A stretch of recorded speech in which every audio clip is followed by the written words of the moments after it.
وصلنا قلعة شالي.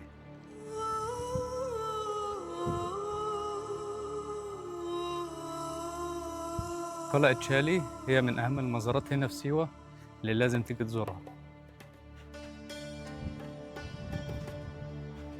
قلعة شالي معروفة باسم حصن شالي القديم، اتبنت من أكتر من 800 سنة أيام المماليك.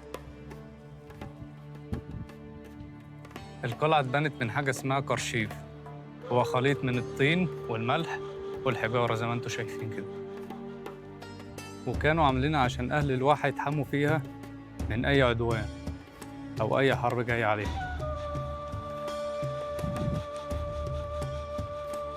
حصل مطر شديد سنة 1926 والناس بدأت تسيبها تنزل تعيش بره، بس الحكومة رجعت رممتها وشغلتها تاني.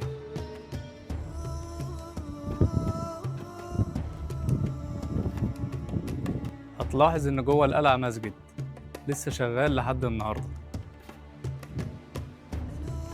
وهو ده شالي. ويلا بينا على المكان اللي بعده.